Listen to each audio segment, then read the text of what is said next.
With the end of Yaakov Avinu's life, Jacob, Parshas Vayachi, the words Vayachi and Yaakov lived his last 17 years of his life, probably the most special years of his life, reunited, of course, with Yosef and his grandchildren, Ephraim and Manasseh, and all of his children in Egypt, in the land of Goshen.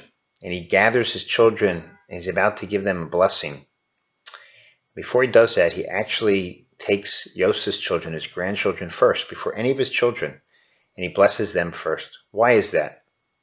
Why would we bless our grandchildren for our children? And why specifically that the blessing that we give our sons on Shabbos evening is the blessing to be like Ephraim and Manasseh? Of course, you would think, right, that the blessing we would give our children be to be like Abraham, Yitzchak, and Yaakov. But the three of them had a luxury that Ephraim and Manasseh never experienced. You know what that was?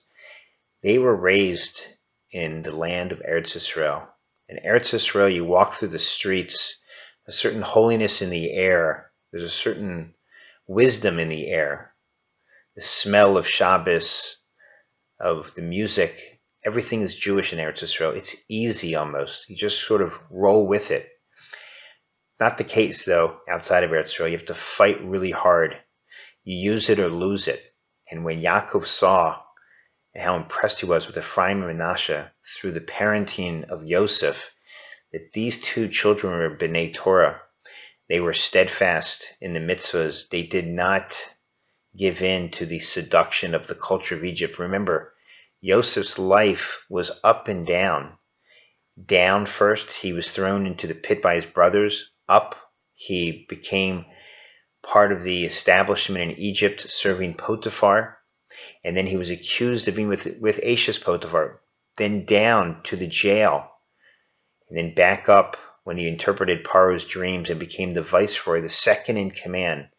These children were raised right next to the White House. They knew all the senators, the congressmen, all the political figures, both nationally and internationally. They saw the best that that culture could offer. And Ephraim and Manasseh were steadfast to their Yiddishkeit.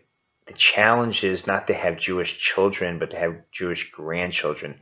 Yaakov knew that as he looked at the next several hundred years in Jewish history in the face and said, oh boy, we're going to be outside of Eretz Yisrael in exile. What's the paradigm? Who has that golden recipe to survive? It's Ephraim and Manasseh. Not only did they get along, there was no jealousy, but they stood steadfast. And they held onto their Jewish identity in the face of seduction, in the face of a very, very seductive culture. This time of year, of course, it's easy to put Judaism on the back burner. We dealt with the best that they got, Christmas and New Year's in the non-Jewish world, and all the presents and the sales and the Christmas songs and the lights and the trees and all the neighbors. This is the inertia of exile, at least the Western exile.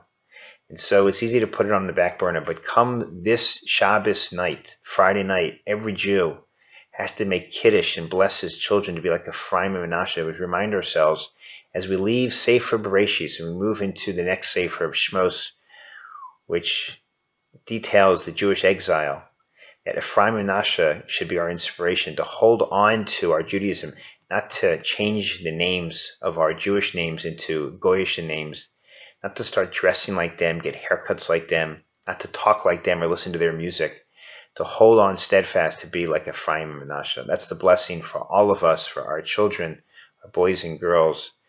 We should enjoy and end this parsha with Chazak, Chazak, V'nis Chazek. Good Shabbos.